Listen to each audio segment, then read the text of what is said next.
Hey, good morning, everybody. I wanted to very briefly wish everybody a very, very warm welcome to the home of Supercell. So, of course, we especially wanted to thank all the candidates. Understand you guys are super busy in the midst of your pitch tours, as we would say in the startup world, and really appreciate you guys coming early in the morning and to be part of and talk to our community.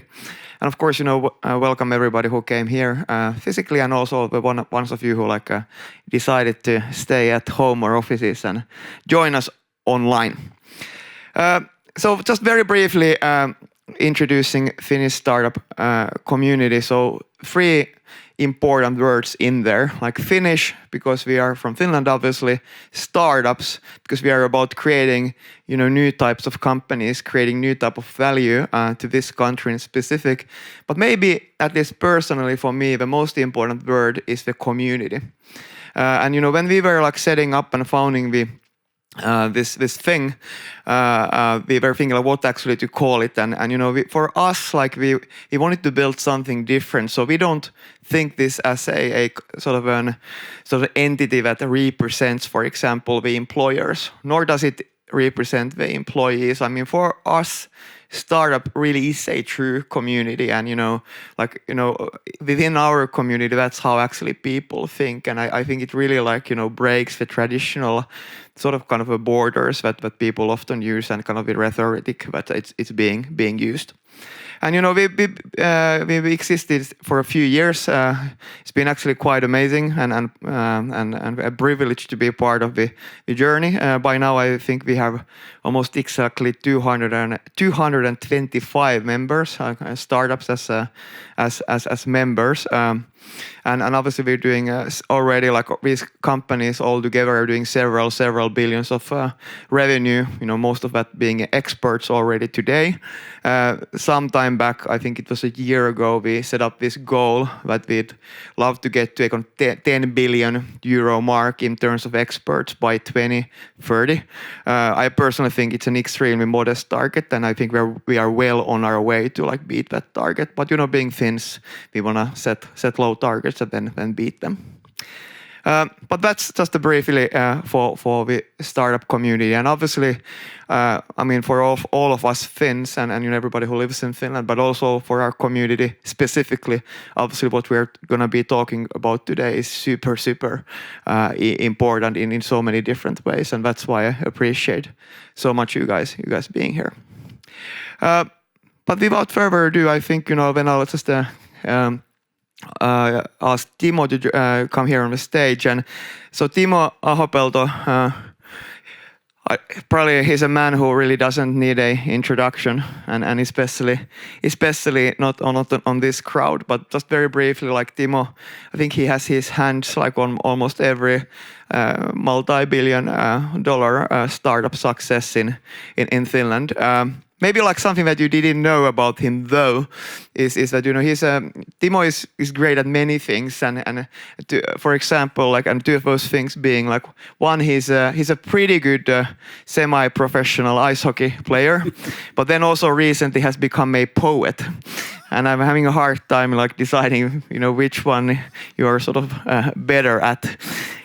Who knows, maybe you'll get a taste of his poetry also at this session. He's also, the rumor is that he's considering to be a host of a election studio, so watch out. But without further ado, Timo, I'll hand it over to you, and thanks again for coming. Okay, thank you. Hey, please. So we made this very easy. If the candidates can come in the alphabetical order, so we're not taking, I guess, Mika, you are the first one, and Lee, you are then. Then we have Pekka, and then we have Olli. I already decided that I will ask you by the first name, if that's okay. All right, hey, very good. So, hey, we will have a great discussion today. We have here the main candidates, 4 of them, who don't believe that they will get enough votes from this group yet, and the ones who think that they will get left home. So pity for them. And hey, I thought that we dive into the deep end immediately. And I'll have an easy starter. What are your core values? Olli, you want to start? And then we go around and then we have a discussion around the topic. Thanks very much for asking. My core values are first human dignity.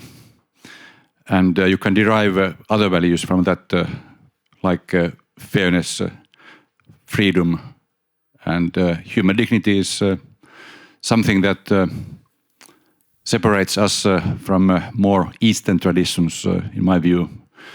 With Russia, we have the same railroad codes, but different value base. We believe in democracy and the rule of law, human dignity, and fairness, and these are the values that we defend. They are, you can call them either Republican values in the French sense, or you can call them likewise Nordic values. These are the values I believe in, and Finland is based on these values. Good morning. Good to be here, and thanks Ilkka for opening words, and nice to be here today with you.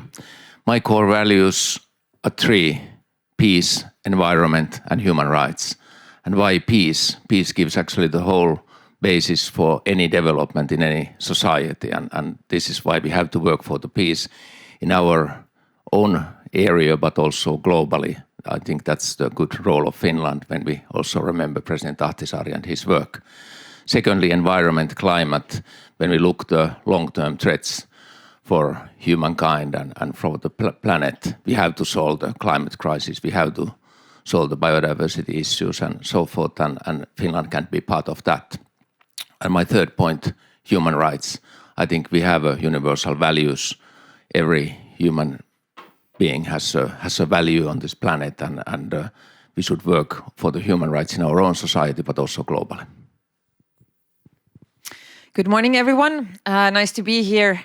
My three core values, very fastly translated into English, would be equity, fairness, and sustainability, because I believe that these are the values that we should strive for to all political decision-making, no matter if we speak about internal decision-making in Finland or foreign and security policy, because issues regarding equity and fairness are also very heavily interlinked to peace, sustainability and human rights. So I don't think you can have sustainable peace in a country unless you strive for fairness and equity between its citizens.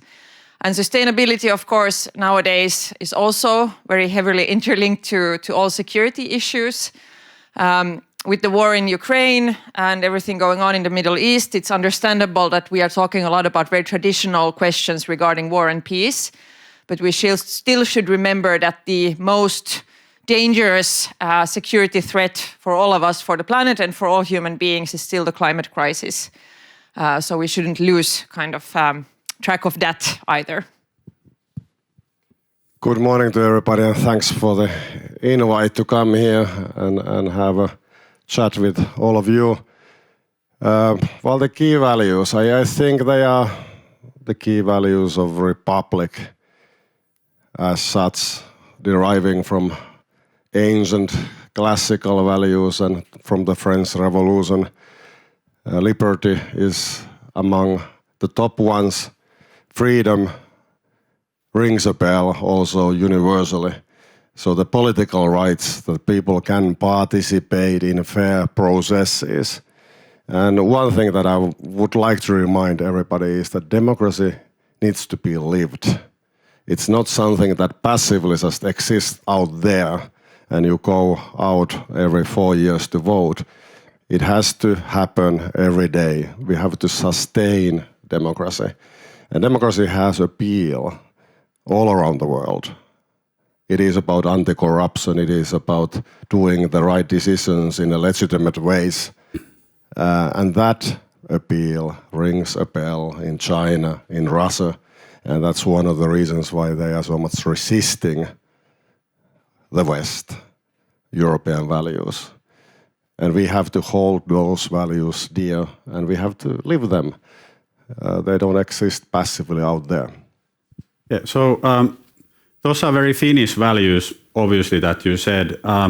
So in this group, we have like a really strong sense that Finland needs more immigration on many levels. So we need more people to work here, right? So what's your feeling on this? And how can we make it happen? Or should we?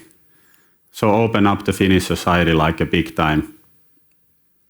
Make it more international. Lee wants to start, I can see it.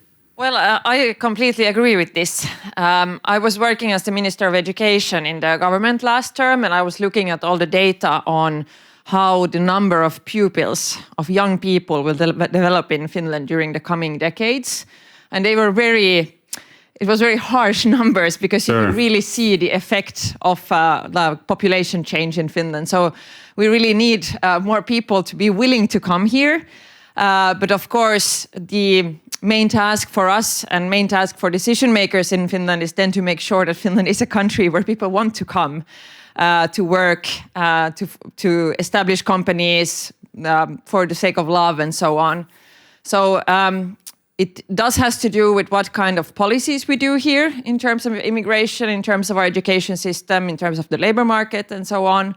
But it also has to do with more issues that concern the general atmosphere of the country, where I think we really also need to work together to combat racism and combat discrimination and combat maybe the way in which some decision makers are talking about immigrants in this country, because these attitudes do affect everybody coming here. You do not always see it on the top of someone's face, whether that person is a very well-earning coder or working somewhere else.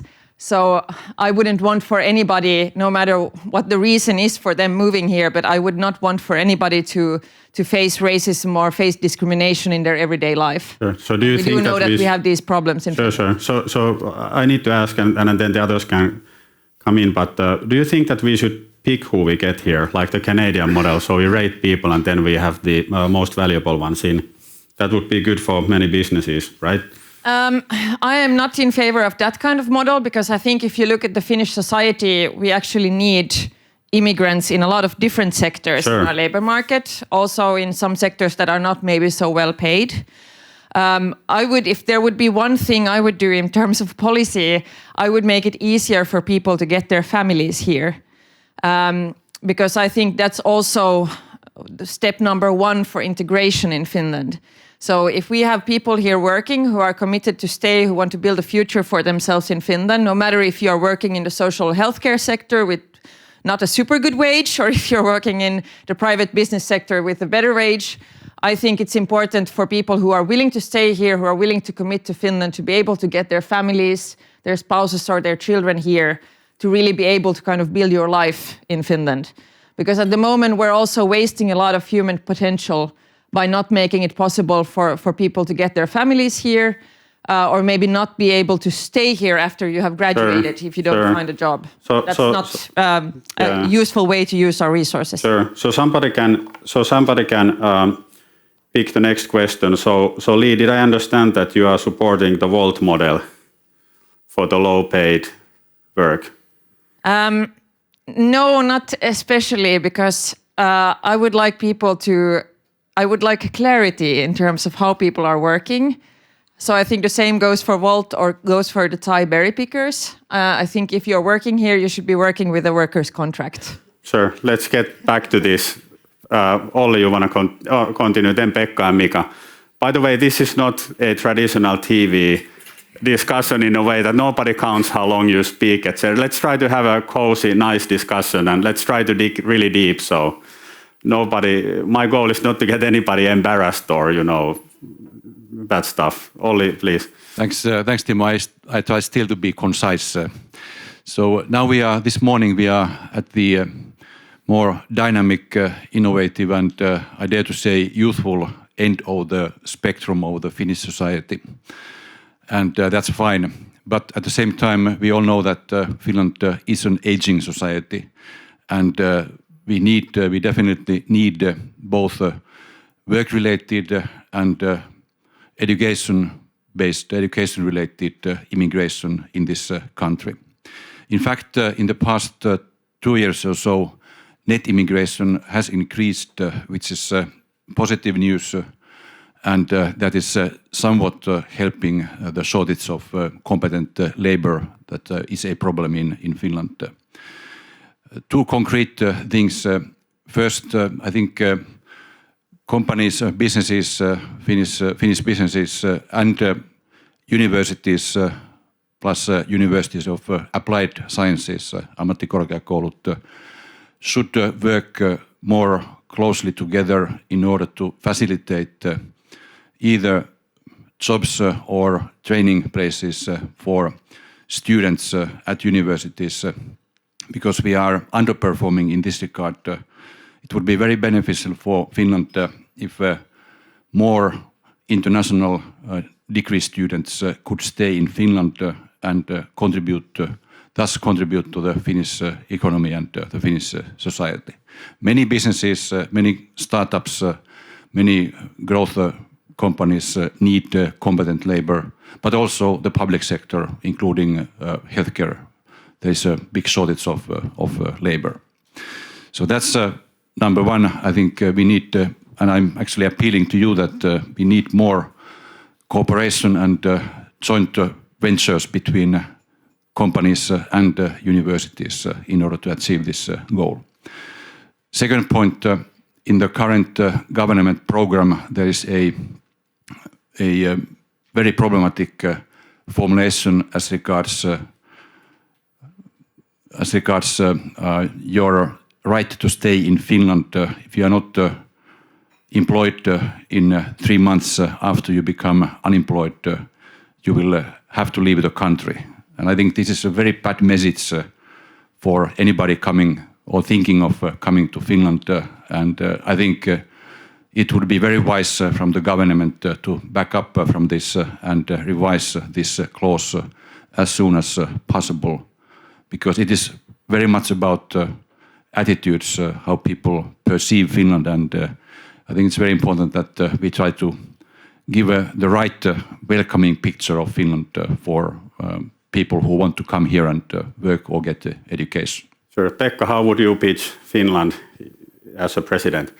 Well, we as presidential candidates are very often asked that how would you enhance export of Finland and what would you do for the export? And my answer is that let's stop building obstacles for export. And one of the obstacles is to make it very difficult for migration or immigrants to work in Finland. And actually Olli exactly raised one of the points.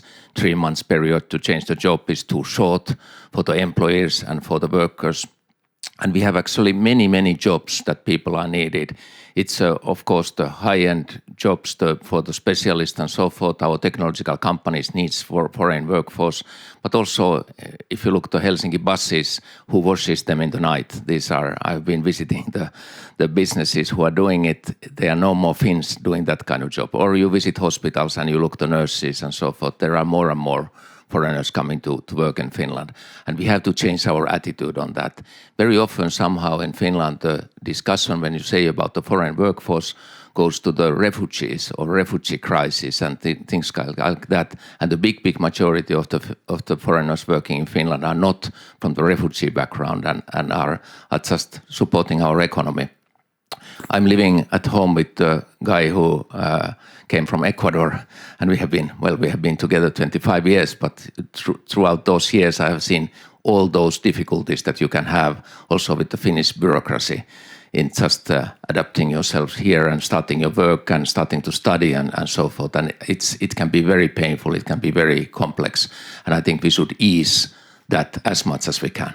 Hey, Mika, just a twist before you answer, and then the others can. This is a good debate. So what happens to because I mean, if we open up the borders, as now you say that I didn't say it, but I'm kind of hearing it in a way that we need to have immigration on the various levels, etc.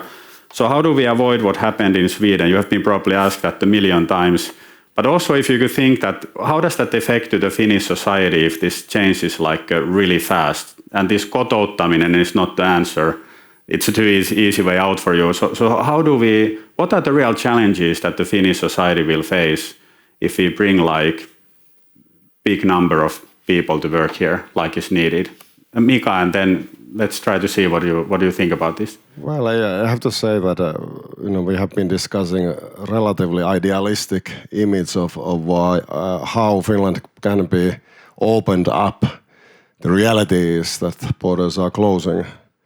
We saw the eastern border being closed. So the situation is much darker. Let's start with the basic fact. Demography is our destiny.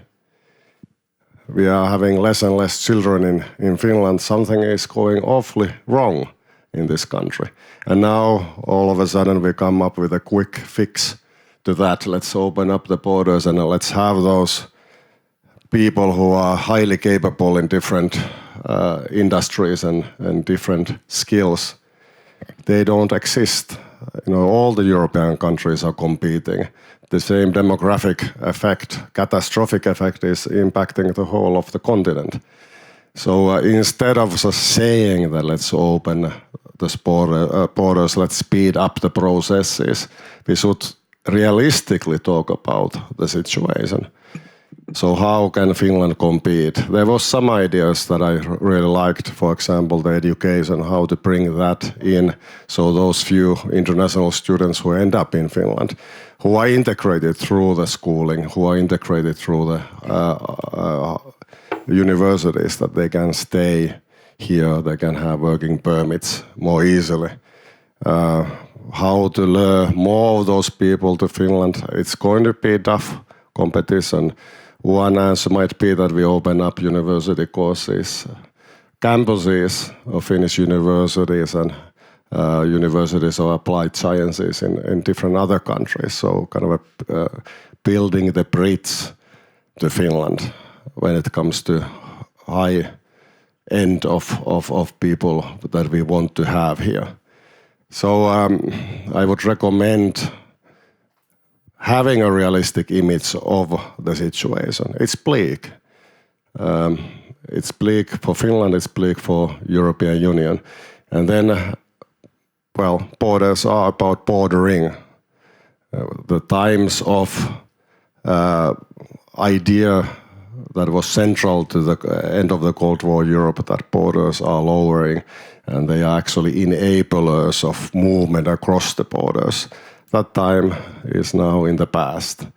So how in this situation selectively get people that we want, that's something that we have to learn from abroad. And you refer to the Canadian model. It's not totally out of the question that we actually have point system, that those people who perform well, they get more easily working permits, they get different permits that are needed in Finland. And then those who are not doing so well when it comes to points, that there's hurdles for them. So we have models in different countries that work, and we should apply them also in here instead of just idealistically proclaiming that let's open the borders and let's have more people in. There is not that many people there. The reserve of those people who would come here, there's a high competition over them internationally. Hey, next Pekka, then Lee and Olli. But before you go there, try to kind of think about, like, is our society changing too fast now? Because that's the feeling I get. And I mean, a lot of people are talking about, like, in addition to a lot of immigration needed to Finland, there's the areas are getting different. So is the school in northern Finland anymore the same than school in a more populated area? Probably not. How about the inequality in terms of, income and money people make? Is that real or not? If you look at these public tax things in Finland, there's a lot of tech entrepreneurs on the top 20. If you go back 20 years, there were no tech entrepreneurs on the top 20. So this is like changing very quickly what's happening in Finland. And in this order, if you can just think about a little bit, how are we changing as a society? And is that the threat or opportunity?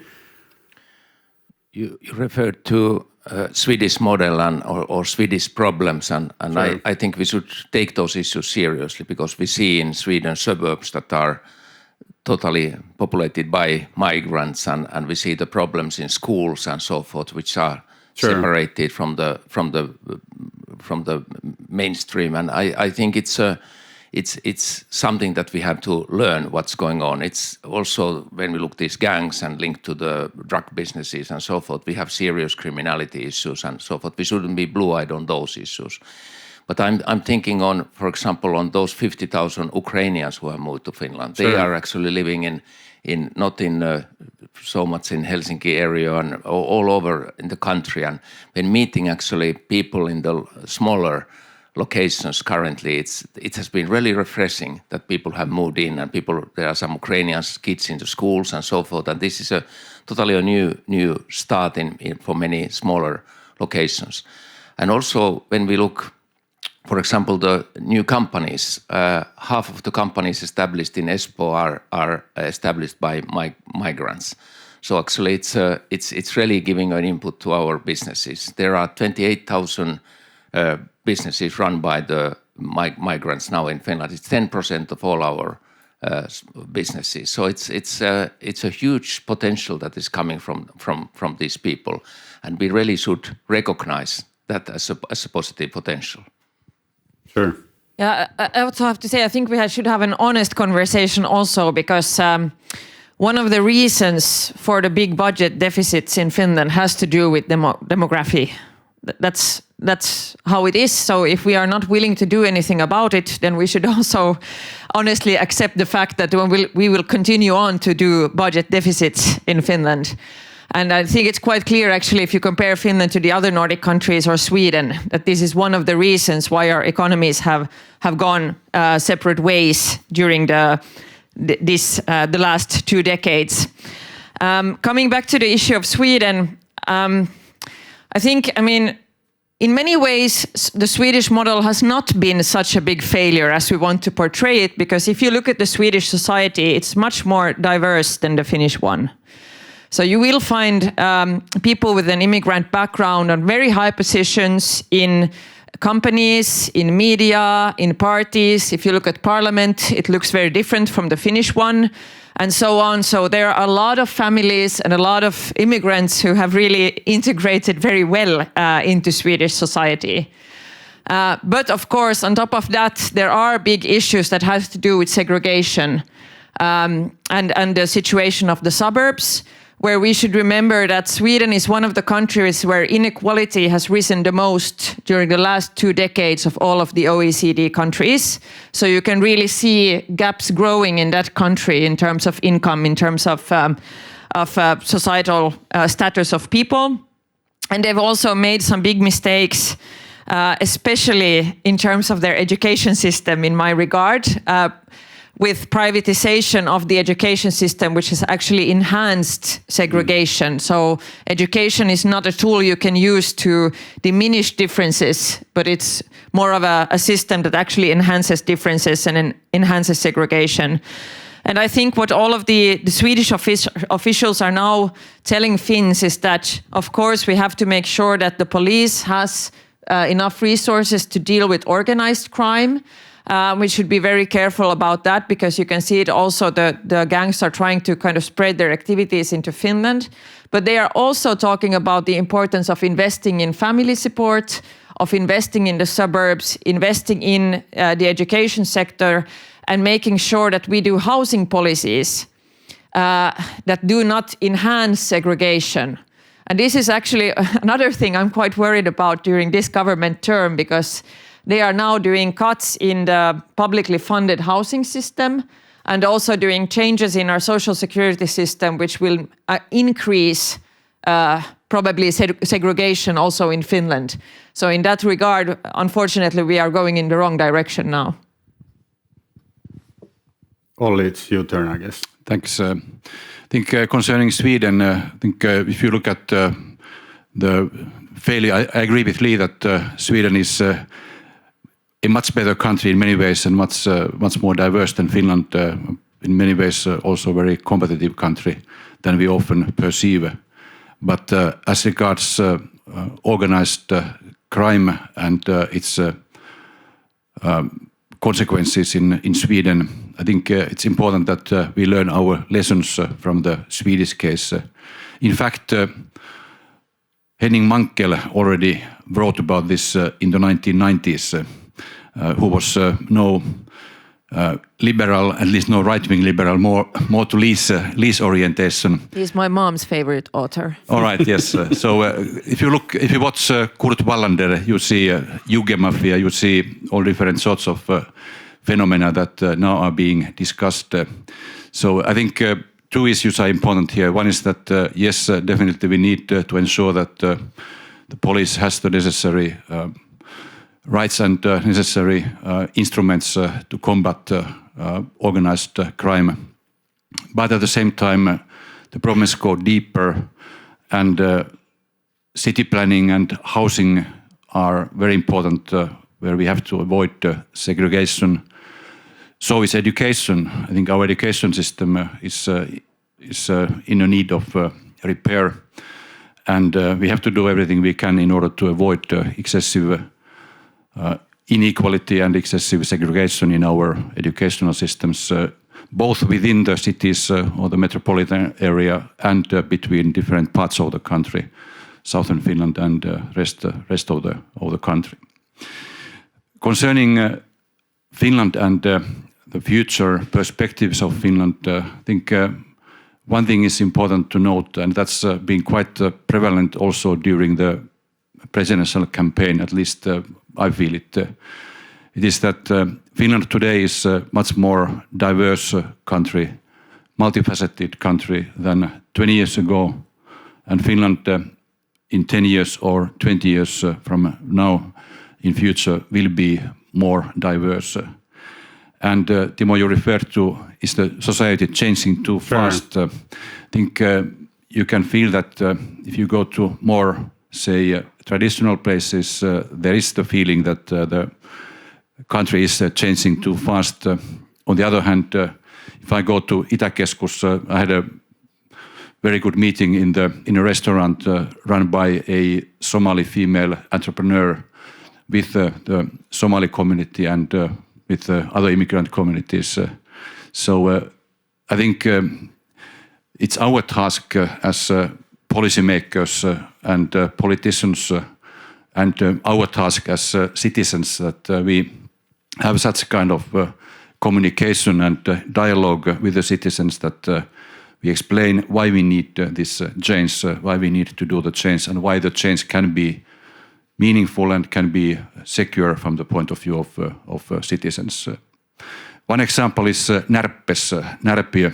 Sure. I went there some 1 or 2 months ago, and my friend Ole Norrback said in Vaasa that when we were driving there, that he will be my chauffeur and interpreter. But I didn't need an interpreter because Swedish Närpes worked quite well there. But in Närpes you have a well-integrated Vietnamese community and well-integrated Bosnian and other ex-Yugoslav citizens. And their message for me was that don't only talk about the problems of immigration, talk about the possibilities and importance of immigration that we feel on the ground in Närpes, in Pohjanmaa. Sure. Hey, quick round, Mika, you can start. We have been thinking that why couldn't we make English as an official language in Finland? It would make things so much easier. Would you drive as a president this thing? Well, we are all cosmopolitan and we have the values associated with that mindset that you can move across the borders, and English is the lingua franca that is understood in multiple different places. But then again, I just came from Kuopio and Kajaani, and when you talk with the people there, they are getting older. They are the most experienced citizens of Finland. They have been living the longest. And this idea would be for them very unrooted, because they communities which they love are based on certain mindsets and certain values. So if you overstretch the cosmopolitan nature of Finland in the Helsinki, Tampere, Turku triangle, you can see the results of that in the election booth very rapidly. So we have to be careful. And your original question about the values, how are those changing? We cannot manage the values that people have. We cannot kind of in an artificial way create new culture in Finland because we think that would be beneficial from certain angles. The problems don't vanish that we have the lowest birth rate in Finland ever. And that's a real issue. We should discuss about that issue as well. There's no quick fixes. Diversity as such can be beneficial, but what form of multiculturalism actually works that doesn't produce what is happening in Sweden, or the negative impact of that in Sweden?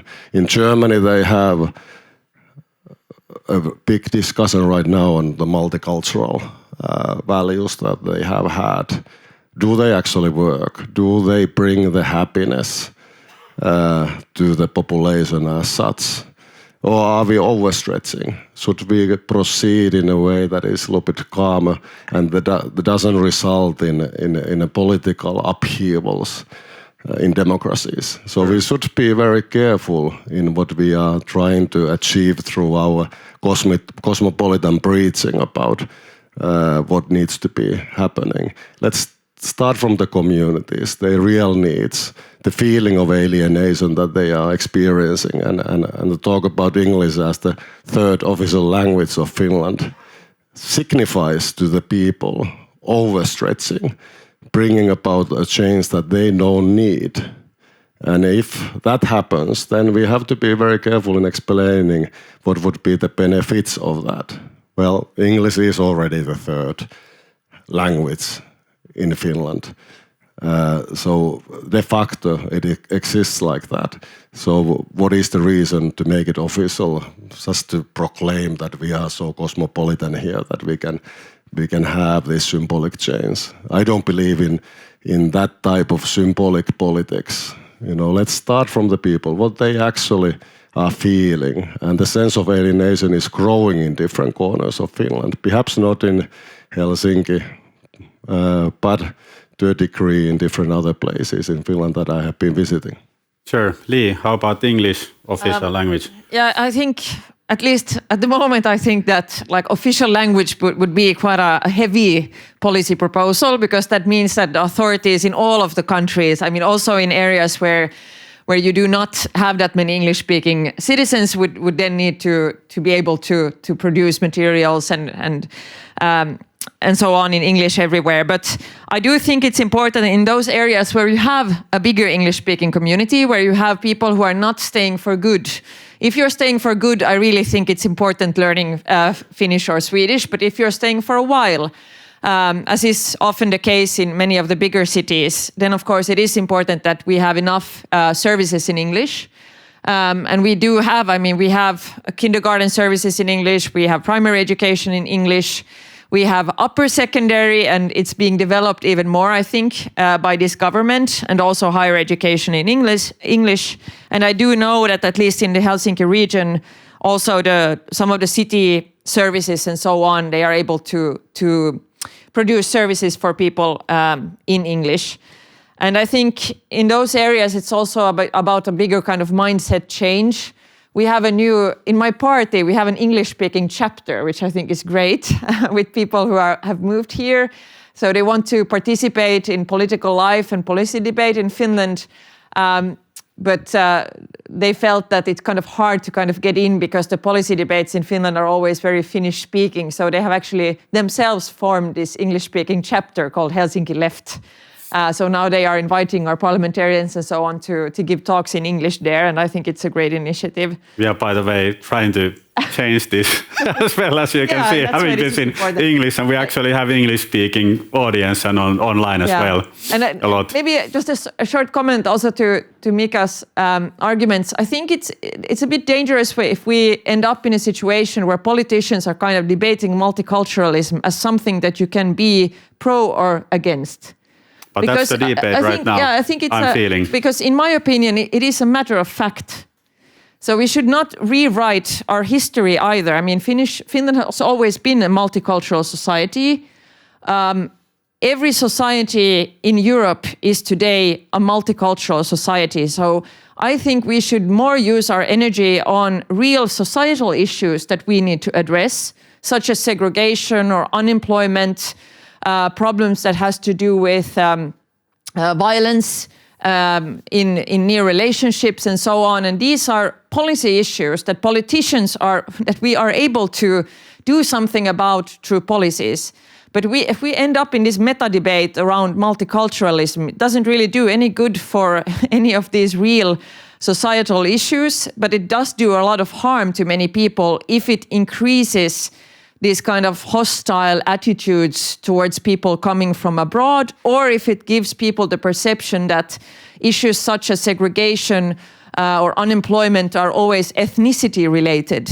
And I think that's a risk I see in this current societal debate. So that's why I'd prefer to focus on the real kind of societal issues that we can address through policies. Yeah. So now we have Pekka and Olli on this English language, and then Mika, you can comment after that. Well, this is an interesting idea, but first, of course, let's do the practical approach. Where we have municipalities where there are a lot of English-speaking people, it's good that these municipalities can run bureaucracy in English and so forth. And I understand this is the case in at least in some municipalities, so that you can, for example, establish a company and use English language on that and so forth.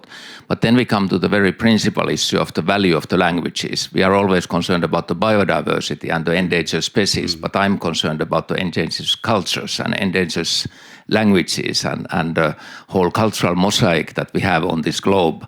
And every disappeared language is a big loss for us. It's coming from our archaic background, how we have developed the language and so forth.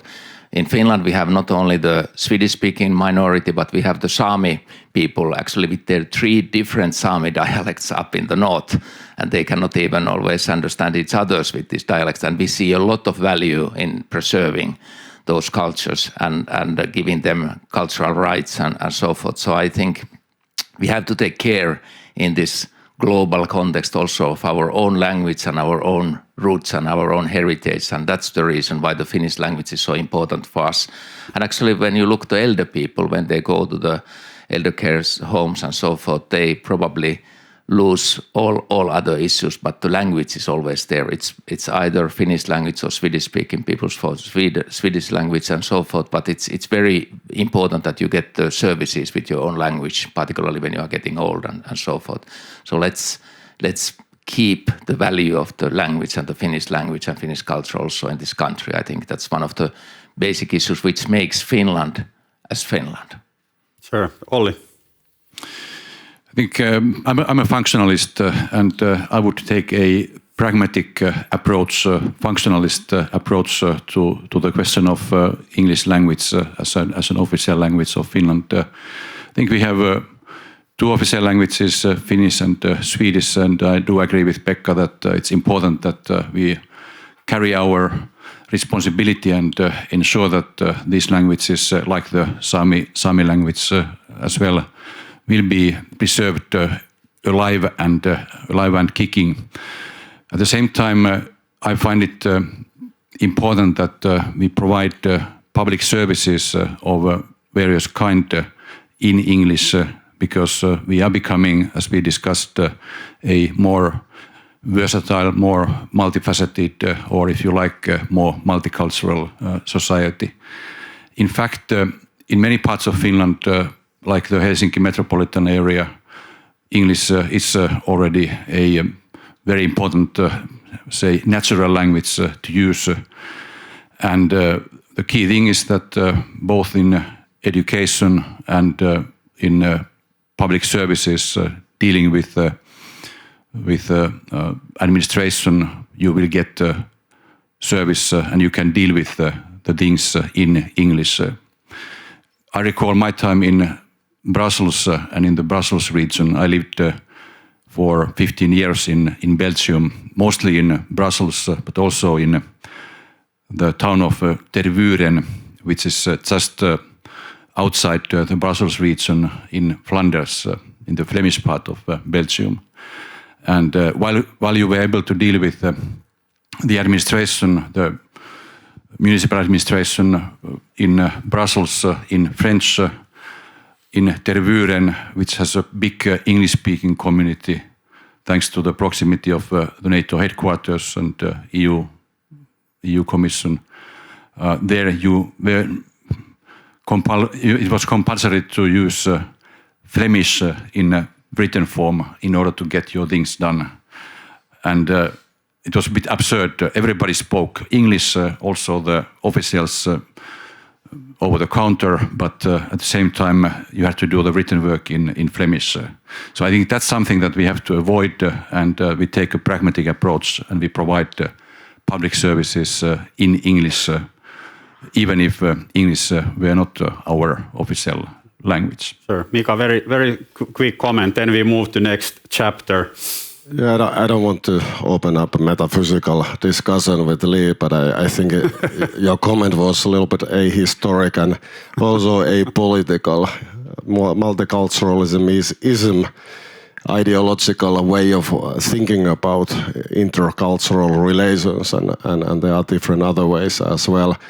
I'm more of a transculturalist. I always believe that you have to have common elements connecting people.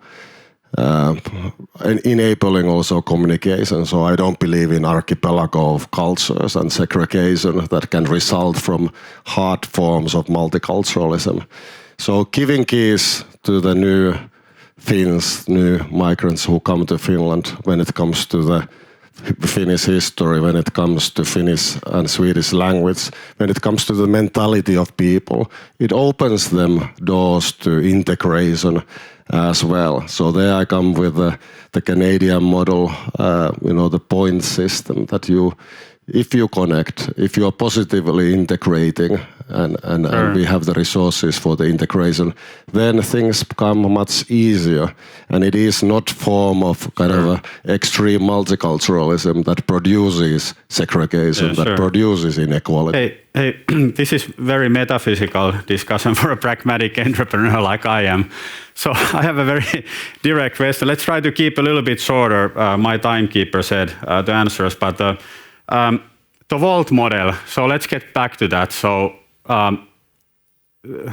you may disagree or agree, but the fact is that people who are working as a Volt couriers probably don't get job from many other places, even if they have education, because of their backgrounds and lack of language skills, etc. Then the second fact is that they are very happy in what they are doing. And the third fact is that if they would all be in employment contract, there would be fewer of those people who would be working. So how far, and now you need to be shorter in the answers, otherwise I need to start stopping you. But how would you, where do you think that this kind of a limit is in a way, right? I mean, kind of a right to do work.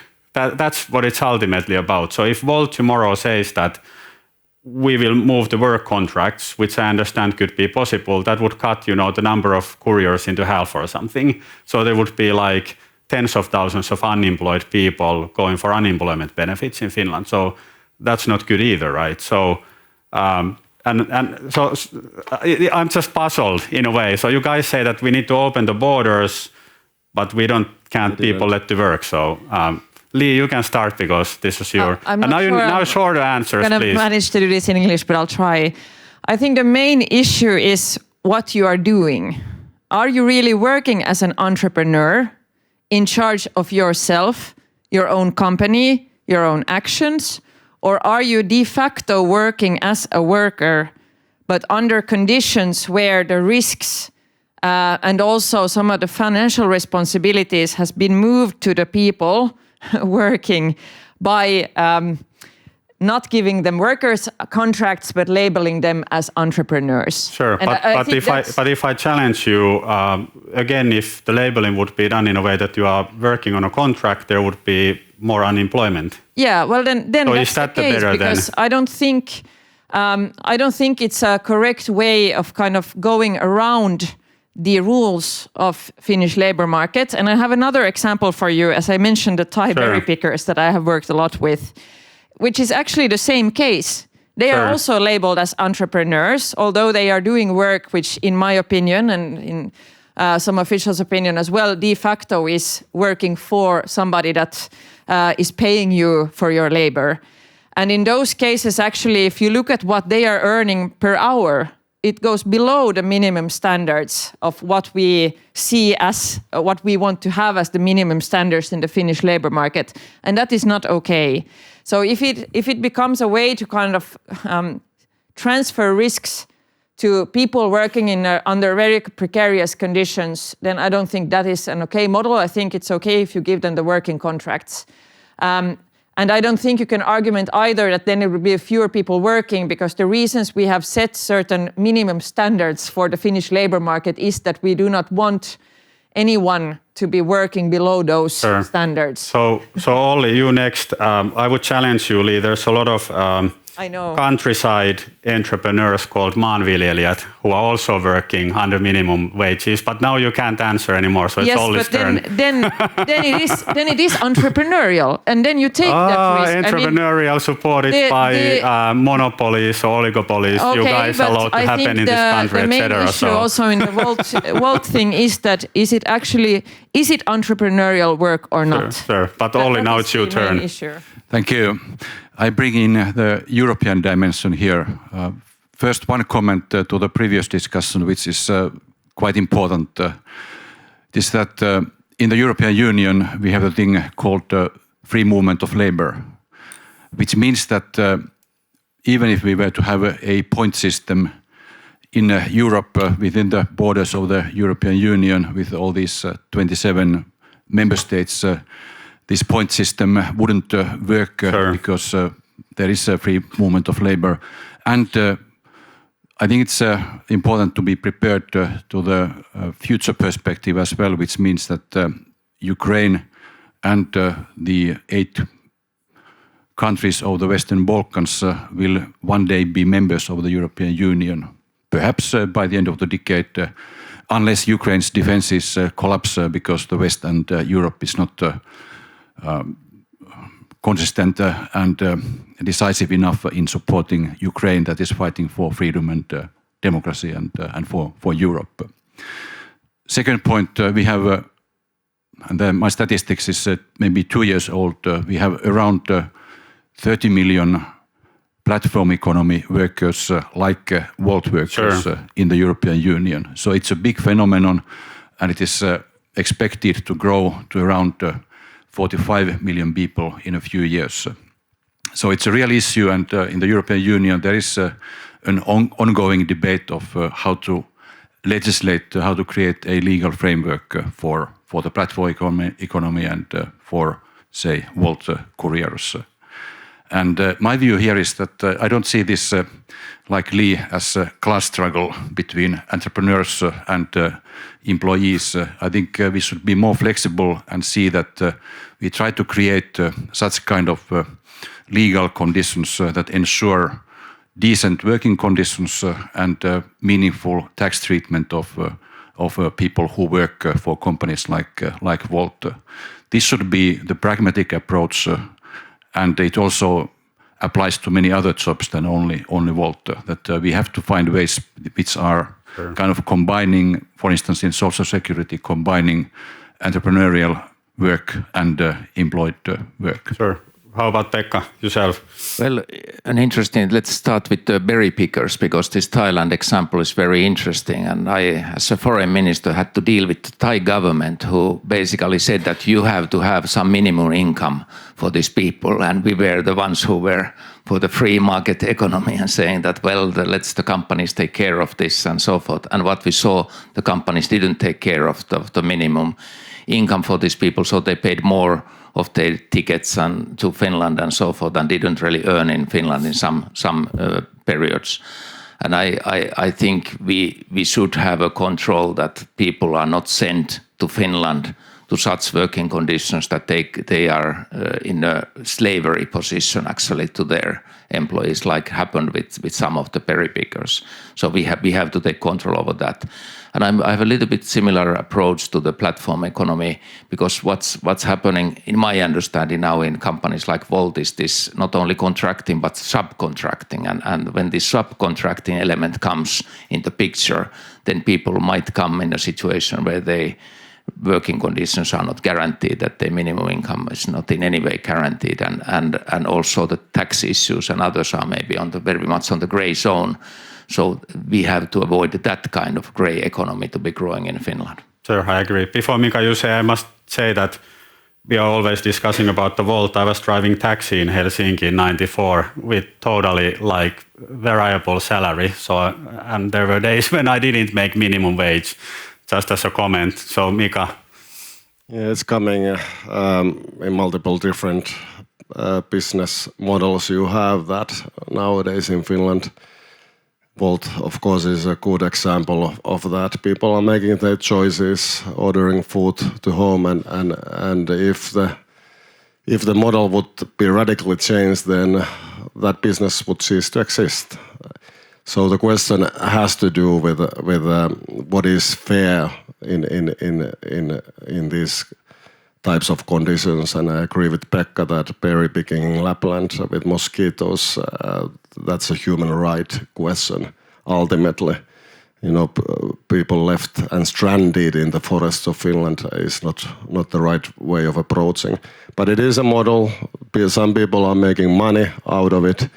And when it comes to migration, you need to have those entry-level jobs, because being able to work is one of the best integrators.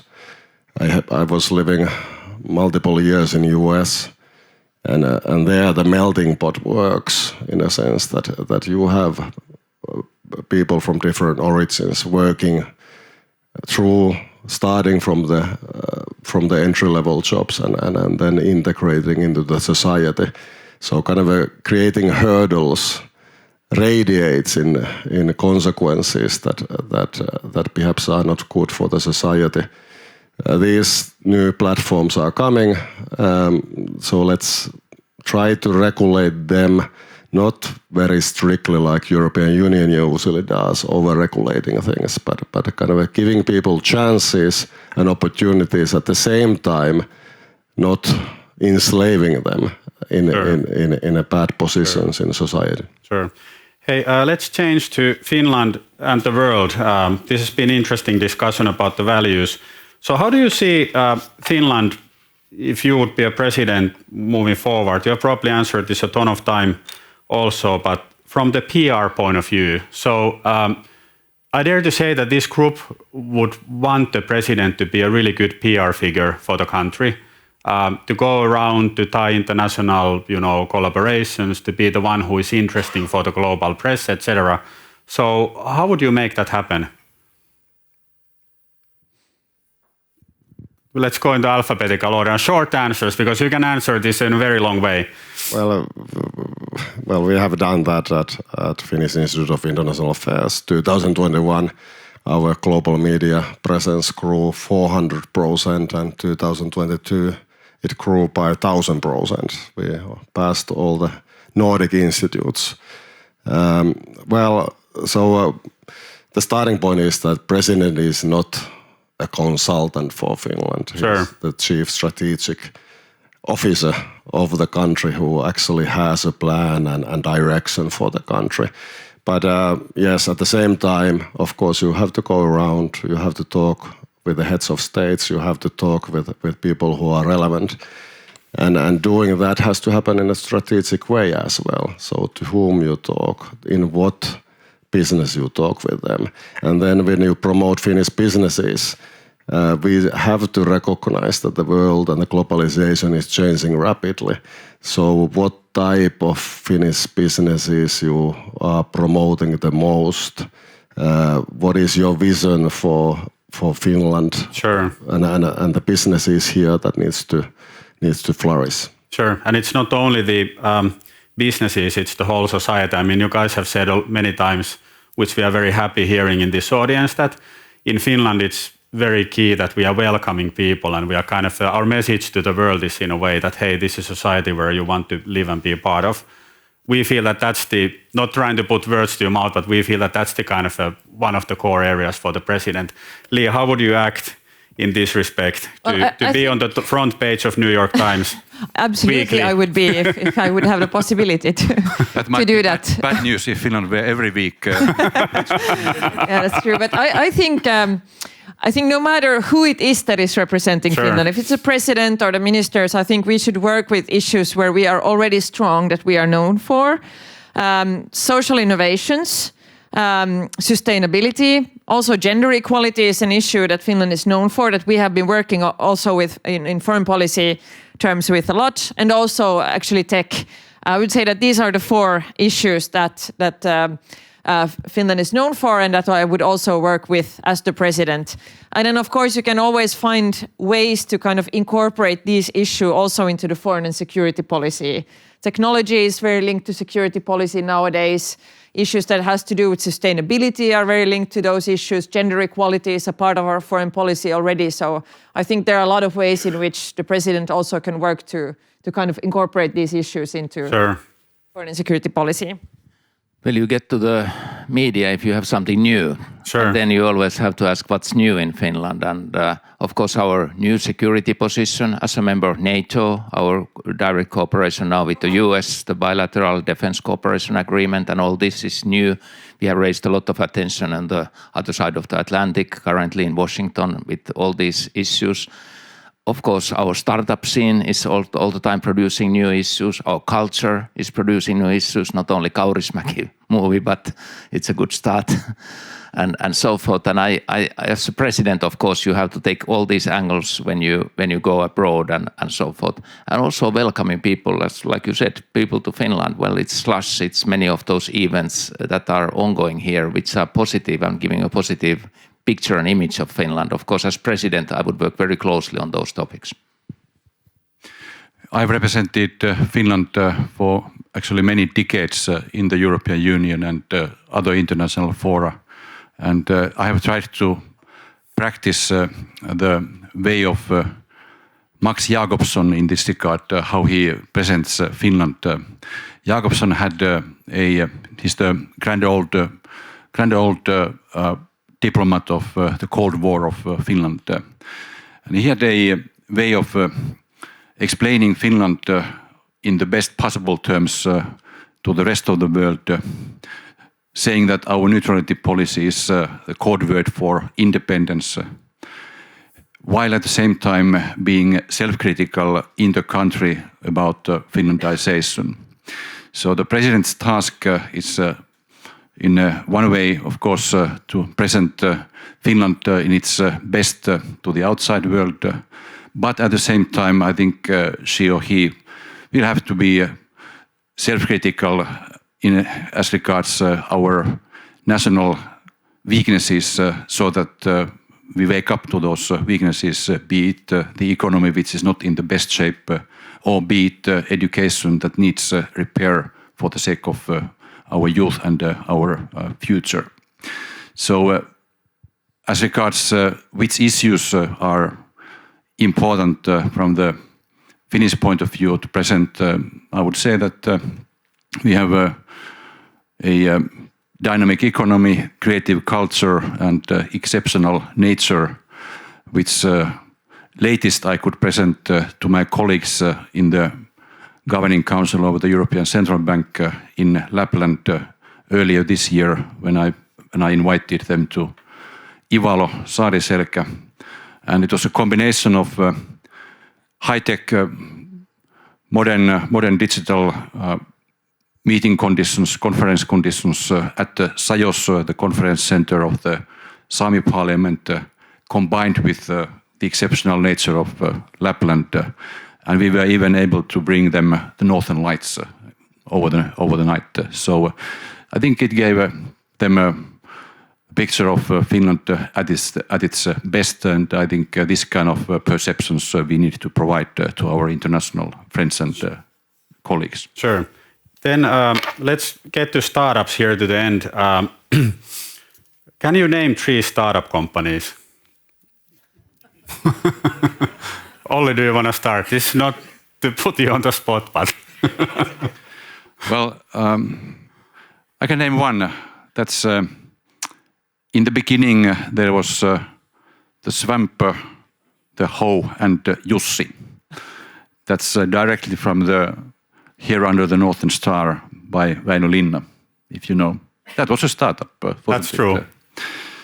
Second, my father's business, which he founded in 1965, which may not have been high-tech, but it had a strong business model, disruptive in that region, and it was a fast-growing company. We had a spare parts business, which became then car business and other machines. As regards the history of Finland and startups, I would say Polar. Polar is a good case. It's not anymore a startup, but it started as a startup. Sure. And, I followed the Oulu region quite closely, and I think Oulu, the Helsinki metropolitan area, Tampere, have a very strong startup community, and that's a great part of the Finnish economy and the future of the Finnish economy. Pekka, please. 3 startups. 1980s, 1990s, I was running a couple of startups. At that time they were not called startups, but we were publishing a rock magazine, Rumba, and running a book cafe and so forth. And it was terrible business, I can tell you, but very nice to work in. But I will name one that I have been visited recently, and it's iSight, a satellite company. And if you say to the Finns that we have more than 30 satellites in the sky, Finnish satellites, nobody believes it, nobody knows about it. And when you visit the company with 500 workers, you are yourself surprised that this kind of business is going in Espoo, and actually the beginning of it is in Aalto University, so it's very much referring to the role of the universities also in supporting the new business ideas and so forth. I think it's a perfect company, and I'm so happy that it stays in Finland. I actually asked that what keeps you in Finland in these circumstances, and one of the answers was that Finnish welfare society, it's good. This is good country for kids, this is good country for schools and so forth. So I think it's something that we would like to have more in this country. Lee. Yeah, I don't know if I will go and name drop these companies because I'm afraid I'm going to name drop wrong, but I have visited a lot, especially last spring, a lot of startups working in the carbon market. Sure. Here in Maria area, in the old hospital in Helsinki, but also, for example, in Jyväskylä and in different places. And I think that's also like an interesting area because a lot of them are working with these, I don't know it in English, but kind of how you can make companies pay for carbon sinks models. Where I also think that there is a lot of potential for Finnish companies and a lot of policy potential also that policymakers should use more to kind of get that part of the market, because there's always going to be some companies that can't get their emissions to zero, so they need to have these mechanisms through which they can then pay to get a net zero effect in their own businesses. And then I also remember, I've been to Slush several times. I remember also meeting people from this refugee startup, which I think was a great example also of kind of diversity in the startup scene. But I don't know what happened to their company after that meeting. Sure. Lee, just a quick one, yes or no. Do you think that we should have more defense startups, like military startups in Finland? Why not? Yeah. Mika? Well, that was a good follow-up question because it's kind of my take on how the world is going to change is that we need defense startups in Finland, and that is something that I'm keenly following. That those are growing. There used to be a little bit of a sinful association with defense startups, but let's have those rolling. We need those in the future. Russia is going to be a threat to NATO in 5 years, so we don't have much time. We have to start building up things. Well, there are companies in Finland. I visited unnamed quantum computing company in Espoo a little while ago. There's one ring that was in my hand a little while ago from Oulu. I couldn't take it because there's certain limits that you can accept gifts, so I had to give it back. So we have those companies in here, but defense clearly is the top priority right now. It has to be, investments have to be there. Quantum computing actually fits into that. We have the best quantum computers in the world here, associated with other technologies, cooling technologies that are very important. So defense, security of supply, let's build on that. And actually gaming industry is part of that. You know, the good gamers of Ukraine, they were also good drone flyers. So the drones, Helsinki East Airport, new good venture that is happening. In Kajaani, I met quite a lot of startup. There's a cluster of those because they have started there educating people in gaming. So they have built a base there. But one last thing, one bad thing about kind of the Finnish startup scene is that those are not developing into industries. That they are bought by American companies and others that are fishing around for new opportunities. So kind of the long-term investments into those would make sense. Just believe, Mika, we are working on that. And that's, by the way, the challenge everywhere. So the Israelis, who are like 20 years ahead of us currently, and we will be there in terms of the startup scene, they are now saying that everybody gets bought out and they don't grow into big companies. So that's, Americans are buying a lot of these, right? Chinese used to do, but not anymore. So luckily not. Yeah. So the time is running out. You guys have had a very long answers, and I was very polite. I value you so much. I didn't want to interrupt. It's a huge work that you are doing, actually touring. I mean, I'm just wondering how you can do it. It's a big commitment, and it's like huge respect from my side. One last question, which I thought that I need to answer because the season is coming, as a holiday season. So tell one Christmas story, very short one, that has kind of touched you. It doesn't need to be like you gave something and somebody became happy. It can be something that affected you, or something that somebody did to you, whether it can be your own mother or father, or your significant other, or somebody random person on the street. So just, what is the most touching Christmas memory if you close your eyes? What comes to your mind? Do you want to start, Pekka?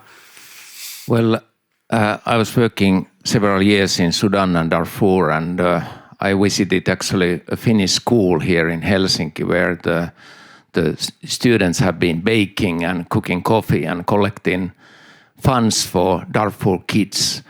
And they have collected €1,000. And I was there telling about the Sudan and Darfur and the war ongoing in Darfur and so forth. And then the kids asked, what is the best way to donate this money, this €1,000 to the kids of Darfur? They particularly wanted to support the girls. And I was next week going to Darfur, so I said, well, you can give it to me.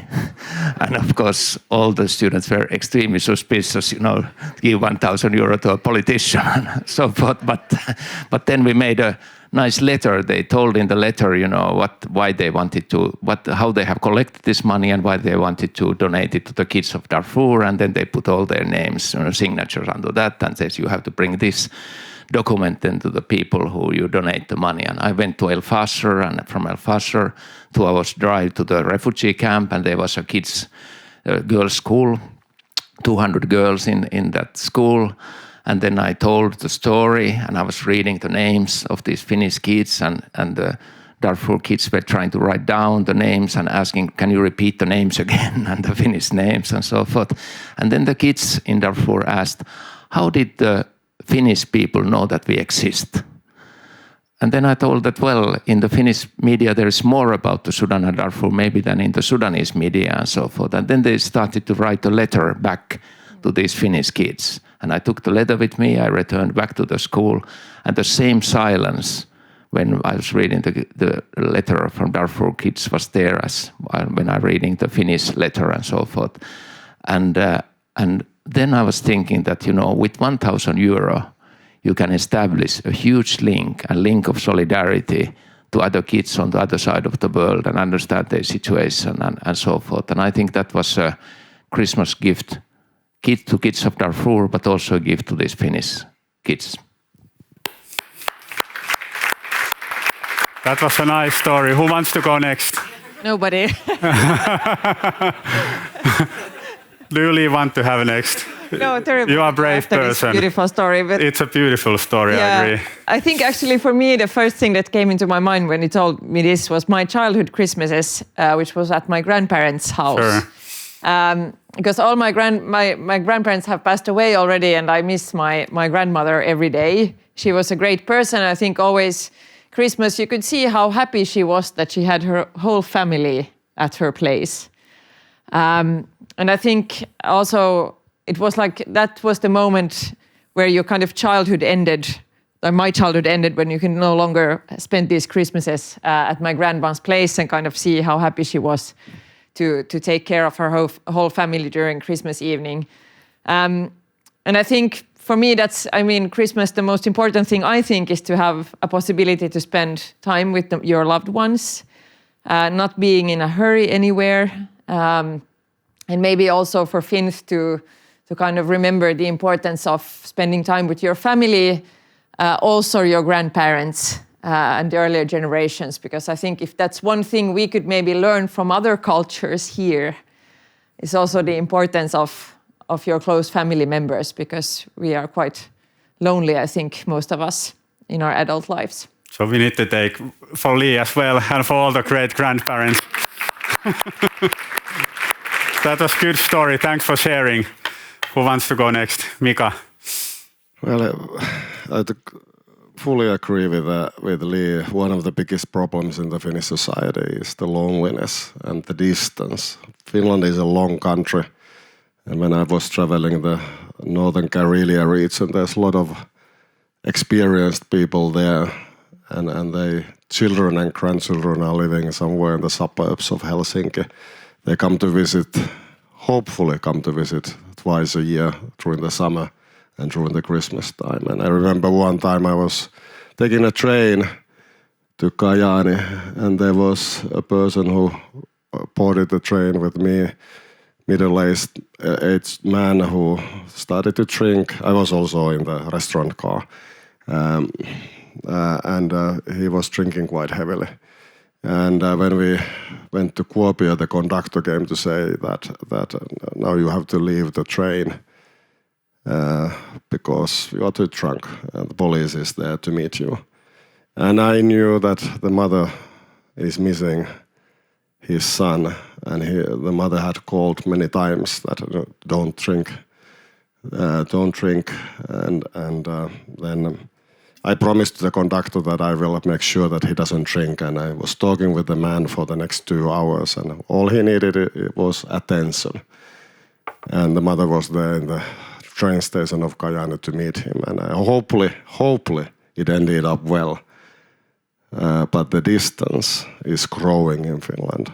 That's one of the reasons, by the way, why our birth rate is so low, that the families are not there present in the family members' lives anymore. The alienation is growing. That was my Christmas story. Thanks for sharing, Olli. Thanks. Great stories. I think Christmas is time for peace and love for friends and family. And I could provide you some medicine against loneliness this evening, because we are organizing a Christmas concert at the Church of the Töölö Parish in memory of my very good friend Erkki Alaja, who was the spiritual leader of the football community in Helsinki.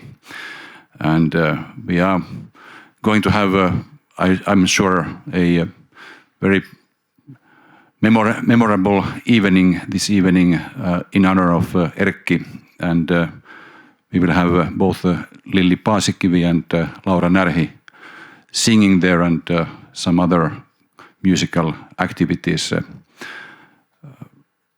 As regards Christmas Eve, I'm missing Erkki particularly because we have a tradition that Christmas Eve, on the 24th of December, the core of the football community in Helsinki gathers at 10 o'clock at Bollis, the football stadium, and we line up.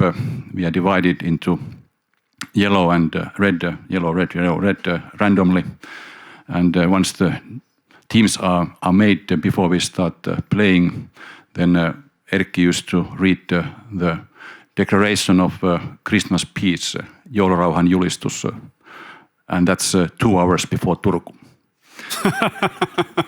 So somebody else will be reading that this Christmas Eve, and the tradition will continue. But you are all welcome. You are all invited to the concert this evening at the Third Parish Church at 19 hours. Thank you. Thank you. Great tradition on story. So now we end the discussion. So one more round of applause to all great candidates. And I'm sure if one of you will be selected, everybody will be very happy in this room.